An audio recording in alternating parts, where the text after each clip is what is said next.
All right, we're on a roll here, so I'm going to record another video. And this video, we're going to be talking about the 3 levels of emotional mastery. All right, so if you've liked my videos on anger management, if you haven't watched that one, I think that was yesterday's video, watch that video.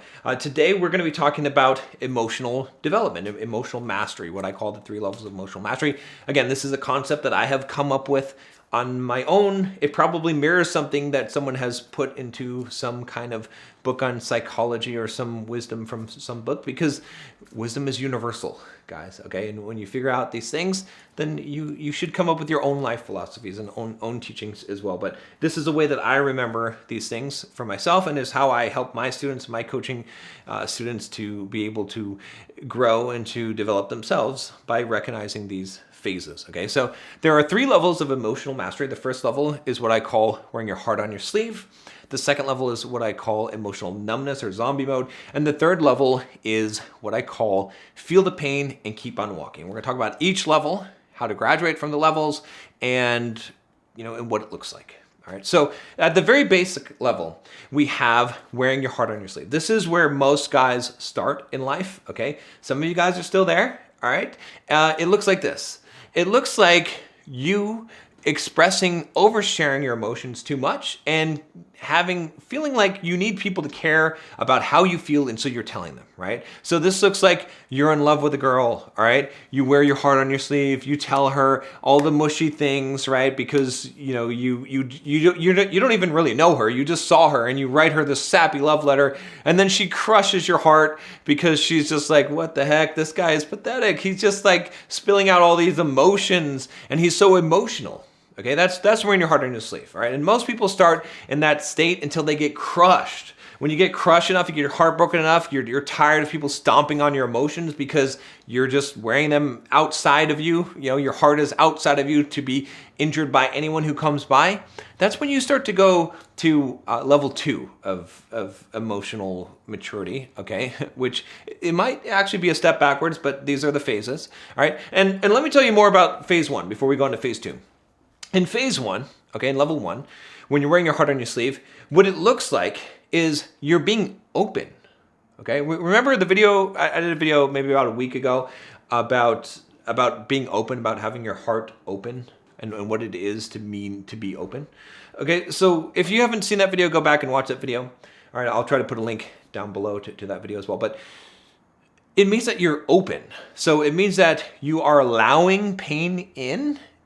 You're allowing love to be expressed out. You are loving. You're in the process of loving. To be open is to love, okay? So that's good. It's good because you're a very caring, sensitive boy, okay? A nice little sensitive boy, all right? All right, nice guy. You're a nice guy. Girls are like, oh, he's such a nice guy. And they mean it. You are a nice guy. Like, you are such a caring, emotional, loving person, and that's great, right? That's, except that you're emotional. You're emotionally open, but you're attached. What do I mean by attached?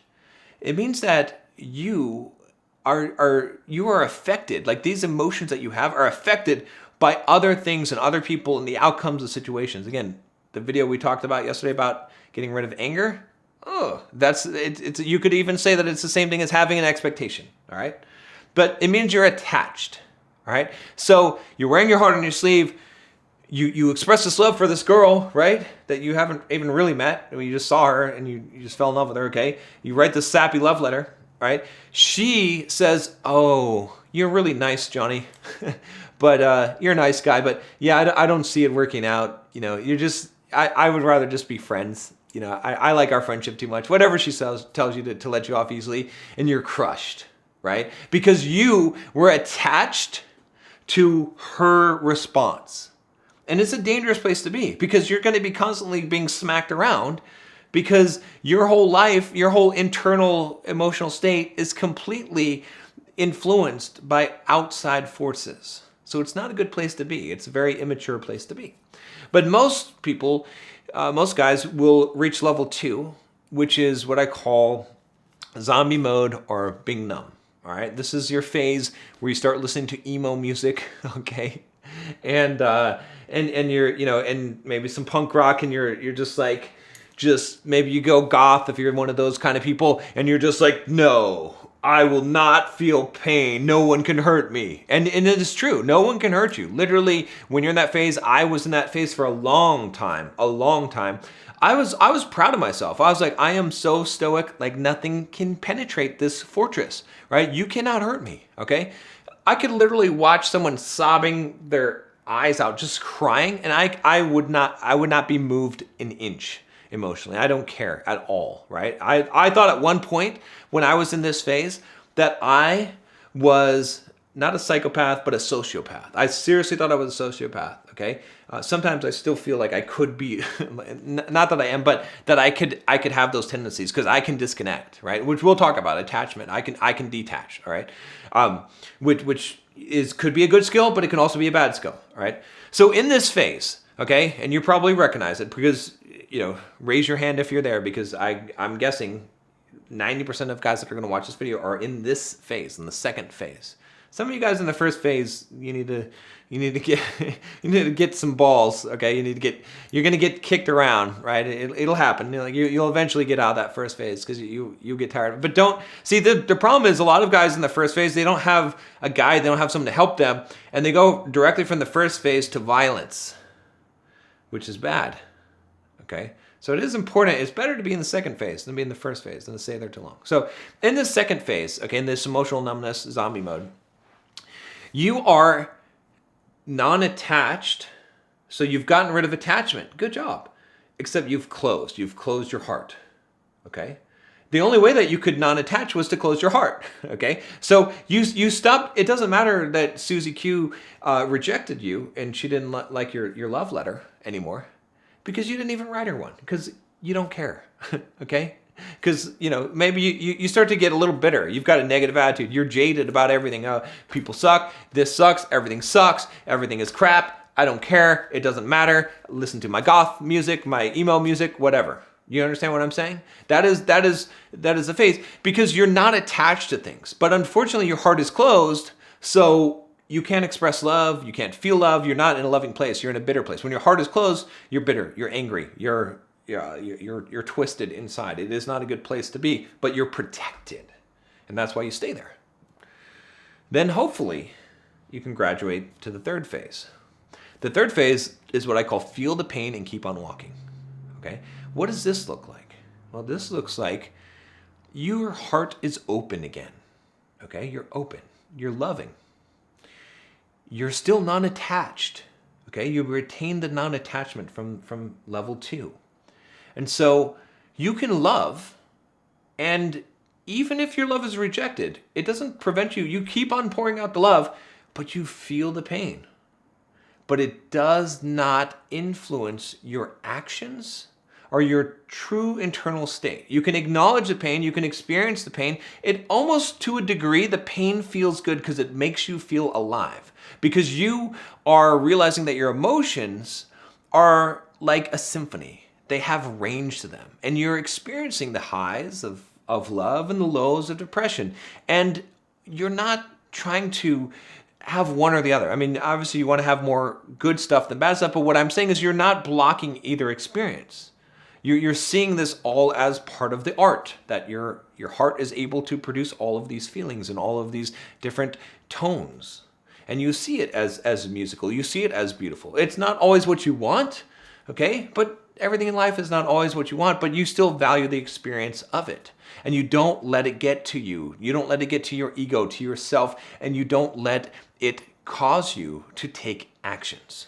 Someone at level 1, when someone pisses them off, they might hit that person. They might yell at that person. They might cuss at that person. When someone breaks their heart, they might hurt themselves, or they might get angry and hurt that other person, or they might dwell in sadness for a long time and just wallow in their sadness, okay?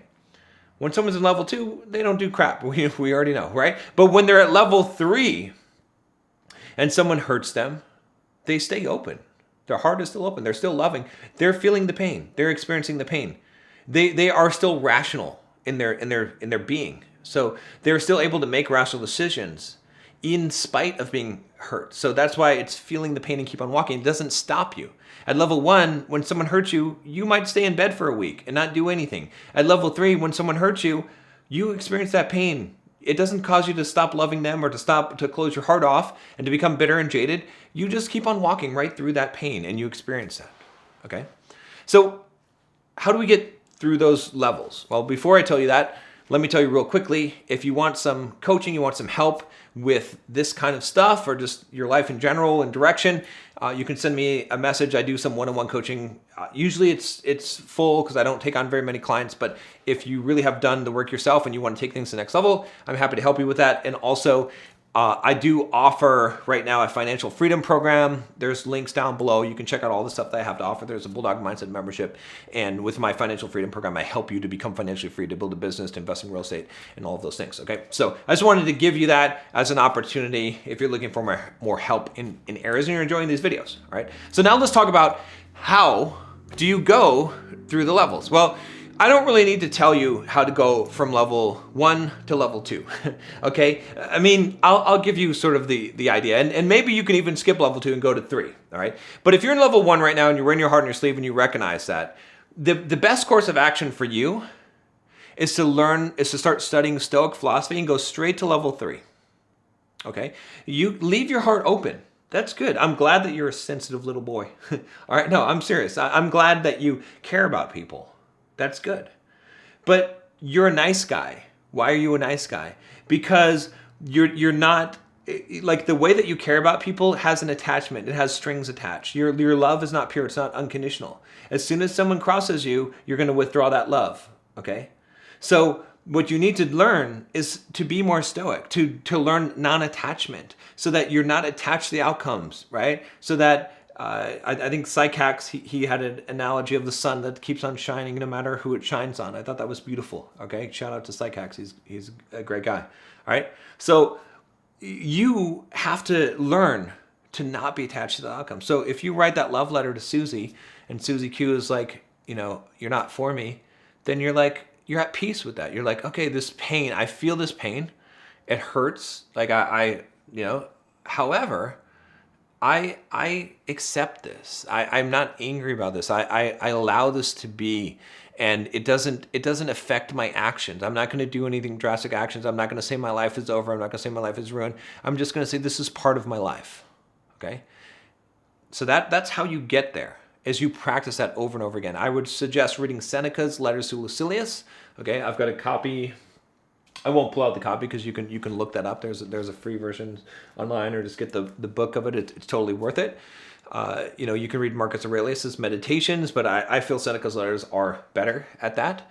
And you can practice this, put this in practice. If you haven't subscribed to this channel, subscribe. Like this video, by the way. But watch the videos that I have on this channel where I talk about this, because primarily what I talk about, even though it transcends masculinity and goes into fitness and women and game and finances, is mindset, transformational mindset, and philosophy.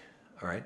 And so if you start practicing and studying Stoic philosophy, you will start to learn non-attachment. All right. You can also choose a different path to attain non-attachment through Eastern philosophies like Buddhism. Okay, things like that. All right, and mindfulness, meditation.